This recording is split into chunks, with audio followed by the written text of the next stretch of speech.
खरात फाईल्समध्ये आता 150 पेक्षा सुद्धा अधिक व्हिडिओ असल्याची माहिती पुढे येते आणि यापूर्वी 100 पेक्षा अधिक व्हिडिओ होते असं म्हणत होते। मात्र आता हा आकडा वाढलाय आणि प्रकरणाची गांभीर्यता आणखी वाढलेली आहे। आक्षेपार्ह आणि संवेदनशील व्हिडिओंचा एक मोठा साठा आता पुढे आलेला आहे। अनेक पीडितांची संख्या त्यामुळे वाढू शकते।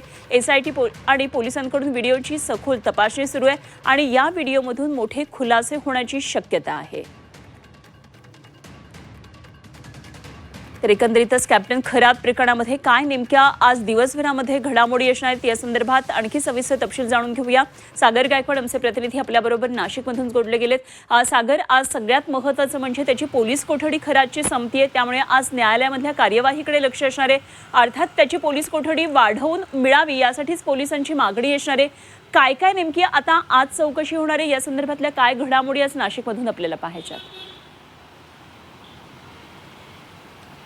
खरं तर कॅप्टन खरात हा उर्फ बंधू बाबा याने सगळं खरं तर पाहिलं तर ह्या सगळ्यांमध्ये आर्थिक व्यवहार असेल, त्याबरोबर लैंगिक अत्याचाराच्या घटना असेल, व्हायरल झालेले व्हिडिओ असेल, या सगळ्या प्रकरणामध्ये आता पोलीस एकदम खोलवरती जाताना पाहायला मिळत आहेत।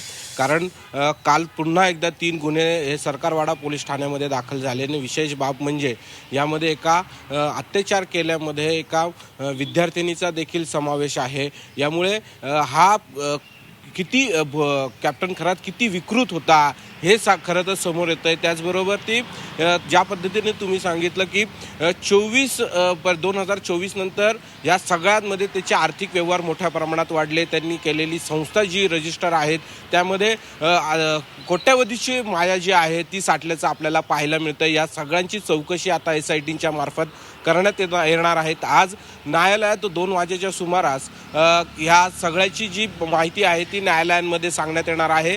खरं तर काल एसआयटीचं पथक हे नाशिकच्या कॅनडा कॉर्नर परिसरात असलेल्या त्याच्या कार्यालयामध्ये पोहोचलेलं होतं। त्या ठिकाणी एसआयटीच्या पथकानं आणि पोलिसांना या सगळ्यांची जी चौकशी आहे त्याबरोबर तपासणी जी आहे ती त्या कार्यालयाची केलेली होती। आज न्यायालयात हजर करताना ह्या सगळ्यांचा दस्तावेज जो आहे तो न्यायालयासमोर मांडला जाणार आहे। त्याचबरोबर सिन्नरमधलं मंदिर असेल, त्याचबरोबर त्याचं फार्म हाऊस असेल, घर असेल, या सगळ्यांची अजून झाडाझडती घेणं अजून बाकी आहे। त्या ठिकाणचे व्यवहार बघणं बाकी आहे, त्या ठिकाणची चौकशी देखील करणं अजून बाकी आहे। यामुळे न्यायालयासमोर या सगळ्या गोष्टींचा बद्दल सगळं हे एसआयटीच्या पथकाकडून सांगण्यात येणार आहे। यामुळे पुन्हा खरातची जी पोलीस कोठडी आहे ती पुन्हा अजून वाढवून मिळावी। कारण एकच गुन्हा याबद्दल फक्त एसआयटीकडच्या बाबीमध्ये चौकशी सुरू आहे।